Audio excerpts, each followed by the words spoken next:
విద్యా వ్యవస్థ భ్రష్టు పట్టిపోతా ఉన్నది. ఈ విద్యా వ్యవస్థ మనం చూసుకున్నట్టయితే భద్రాద్రి కొత్తగూడెం జిల్లాలో చదువును కూడా సిండికేట్ చేసేసారు. సిండికేట్ చేసి మనం సిండికేట్ అంటే వింటా ఉంటాం. ఇక పెద్ద పెద్ద బిజినెస్లు ఏవైతే ఉంటాయో వాటన్నిటిని కూడా సిండికేట్ అయ్యి ఆడ సౌండ్ పార్టీ వాళ్ళు నలుగురు ఐదుగురు కలిసి ఆ బిజినెస్ని చేస్తూ ఉంటారు. దాన్ని సిండికేట్ అంటాం. ఈడ కూడా సిండికేట్గా మారిపోయింది. భద్రాద్రి కొత్తగూడెం జిల్లాలో మాత్రానికి విద్యా వ్యవస్థ భ్రష్టు పట్టిపోయింది. ప్రైవేటు పాఠశాలలకి ఇష్టానుసారంగా ఏది ఇంకా వాళ్ళ ఇష్టం, ఫీజులు వాళ్ళ ఇష్టం, స్కూల్ ఎట్లా పెట్టుకోవాలో వాళ్ళ ఇష్టం, బుక్స్లు ఏడ దొరుకుతాయో వాళ్ళ ఇష్టం, యూనిఫామ్లు యాడ్ చేయాలనో వాళ్ళ ఇష్టం, మొత్తం వాళ్ళదే ఇష్టం. ఇక డిఈఓ రెస్పాండ్ కాడు. ఆ జిల్లా డిఈఓకి ఫోన్ చేస్తే రెస్పాండ్ కాడు. మొత్తం సిండికేట్ అయిపోయింది. ఓ ప్రిన్సిపాల్ దగ్గరికి పోయి, సార్ ఎంత ఉన్నాయి సార్ ఫీజులు, మొత్తం మెయింటైన్ చేస్తూ ఉన్నారా, ప్లే గ్రౌండ్ ఏడున్నది, మీకు ఫైర్ సేఫ్టీ ఏడున్నది అని చెప్పి స్కూల్ ప్రిన్సిపాల్ని అడిగితే ఏం మాట్లాడతలేడు. ఏం మాట్లాడుకుంటే ఏముంటుందంటే, ఇది మొత్తానికి యూనియన్ ఉంటుంది సార్, యూనియన్ అంటే సిండికేట్ అట, సిండికేట్ ఉంటుంది, పోయి వాళ్ళతో మాట్లాడుకోండి, ఏదైనా ఉంటే వాళ్ళతో మాట్లాడండి. ఇక ఈ రకంగా జరుగుతూ ఉన్నది. ప్రధానంగా భద్రాద్రి కొత్తగూడెం జిల్లాలో మనుగూరు పరిస్థితి ఇది. ఇక అలా ఉన్న మనుగూరికి లేకపోతే ఆ చుట్టుపక్కల ఇక నియోజకవర్గానికి ఒక్కడే ఒక ఎంఈఓ ఉన్నాడు. ఒకే ఒక ఎంఈఓ ఉంటే ఆ ఎంఈఓకి మనం సామాన్యుడికి ఎట్లా తెలవాలి, ఎన్ని స్కూళ్ళు ఉన్నాయి, ఎంత ఫీజులు ఉన్నాయి, ఏంది అని చెప్పి, సరే ఆడ చదువుకున్నాడో వాడో వీడో కొద్దిగా ఆర్టీఐ దరఖాస్తు పెడతాడు. ఆర్టీఐ దరఖాస్తు పెడితే వీళ్ళిచ్చే రిప్లై ఏంటో తెలుసా అండి? వీళ్ళిచ్చే రిప్లై ఏంటంటే, కోర్టు నుంచి వీళ్ళంతా కలిపి ఒక ఆర్డర్ తెచ్చుకున్నారట. ఈ ప్రైవేట్ స్కూల్ వాళ్ళంతా కలిసి కోర్టు దగ్గర నుంచి వెళ్ళి ఒక ఆర్డర్ ఏం తెచ్చుకున్నారంటే, ఇగో ఇన్ఫర్మేషన్ ఏమి ఇవ్వకూడదు, ఇన్ఫర్మేషన్ ఏమి ఇవ్వకూడదు. మరి ఎందుకండి? సమాచార హక్కు చట్టం ఉన్నది ఎందుకు?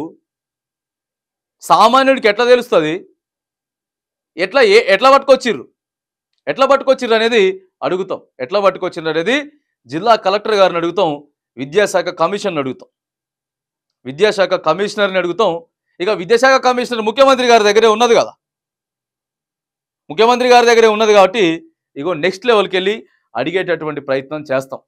సిండికేట్గా మారి ఆ ఎంఈఓ ఆఫీస్కి వెళ్తే కనీసం అది అసలు ఆఫీస్ లాగే లేదు. అది అసలు ఆఫీస్ అంటారో ఏమంటారో తెలియదు. అది ఆఫీస్ లాగానే లేదు.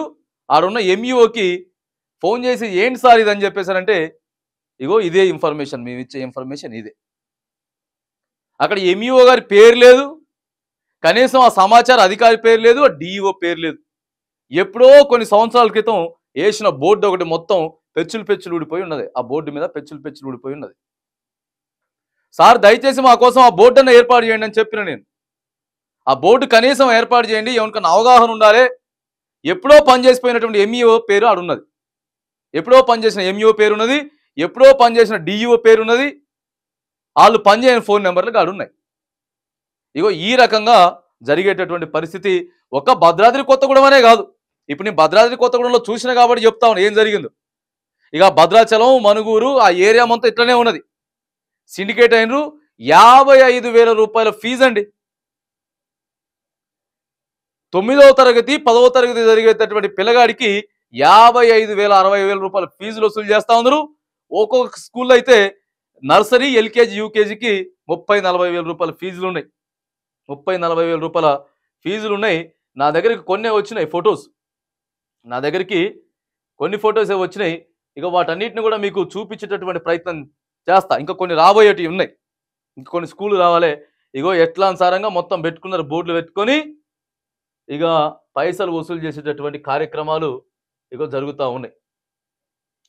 పెట్టుకుంటారు, ఇంకా ఏముండదు ఆడ విద్యాబోధన చేసేటటువంటి విద్యార్థులు కూడా, టీచర్లు కూడా గంతే సంగతి ఉన్నది. సరే అక్కడ వాళ్ళైతే మాత్రానికి కోర్టు నుంచి ఏదో ఆర్డర్ తీసుకొచ్చుకోమని చెప్పి మనం దరఖాస్తు పెడితే ఇచ్చేటటువంటి ప్రయత్నం చేస్తూ ఉన్నారు. మనం అడుగుతాం, అక్కడ ఉన్నటువంటి ఐటీడీఏ పీఓ గారిని అడుగుతాం, సార్ ఏంటి పరిస్థితి, ఎవరిస్తారు ఇన్ఫర్మేషన్, లేకపోతే ఏ స్కూల్లో అయితే ఇగో ఇష్టానుసారంగా వ్యవహరిస్తూ ఉన్నారో, భ్రష్టు పట్టిస్తూ ఉన్నారో అలా స్కూల్ సపరేట్ మీద కూడా మనం డిఈఓని, ఐటీడీఏ పిఓని, కలెక్టర్ గారిని ఇగో ఈడ హైదరాబాద్లో కూడా విద్యా కమిషన్కి మనం ఇవ్వడం జరుగుతుంది. పిండేస్తా ఉన్నారు, రక్తం పిండినట్టు పిండుతూ ఉన్నారు. మామూలు ఫీజులు వసూలు చేస్తలేరు. అందుకే ఇగో విద్యా హక్కు చట్టం, ఫీజుల నియంత్రణ చట్టం తీసుకురామని చెప్తా ఉన్నాం. ఇంప్లిమెంటేషన్ చేస్తాం. ఎలాగైనా సరే నెక్స్ట్ వచ్చేటటువంటి అకాడమిక్ ఇయర్కి ఇగో ఈ స్కూల్, ఏ స్కూల్ అయినా సరే ప్రైవేట్ స్కూళ్ళకి ఇగో ఇంత ఫీజు అని చెప్పి 100కి 100% చెప్తామని తెస్తా ఉన్నారు. ఏదేమైనా కానీ ఇగో ఈ ఫీజుల నియంత్రణ ఏదైతే ఉందో చూడండి, ఇక దారుణం అయిపోయింది. ఫీజులు బాదుడే బాదుడు అన్నట్టు వ్యవహరిస్తున్నటువంటి ఈ సిండికేట్ వ్యాపారస్తులు చదువుని సిండికేట్ చేశారు దారుణంగా. సిండికేట్ వ్యాపారస్తులకి మీ అందరికి కూడా చెప్తా ఉన్నాం, ఇగో బరాబర్ మీరు నియంత్రణ చేయనటువంటి పక్షంలో మాత్రానికి ఎక్కడి దాకైనా పోరాడతాం. డిఈఓ గారు, ఎంఈఓ గారు దయచేసి ఇగో మీకున్నటువంటి బాధ్యతను మీరు నిర్వర్తించండి. మీకున్న బాధ్యత ఏదైతే ఉందో మీరు నిర్వర్తించిన పక్షంలో మరిగా మీరు ఎందుకు, దేనికండి, దేనికోసం అండి లక్షల జీతాలు తీసుకుని దేనికోసం సరే మీరు ఏదైతే ఆర్టీఐ అడిగితే ఇస్తా ఉన్నారో దరఖాస్తు, దాన్ని కూడా ఉన్నతాధికారుల దృష్టికి తీసుకుపోతాం. మీరు కూడా పూర్తిగా బాధ్యతగా పనిచేసేటటువంటి బాధ్యత మీకున్నది. మీరు పని చేయాలి, ఆడ బోర్డులు ఏర్పాటు చేయాలి.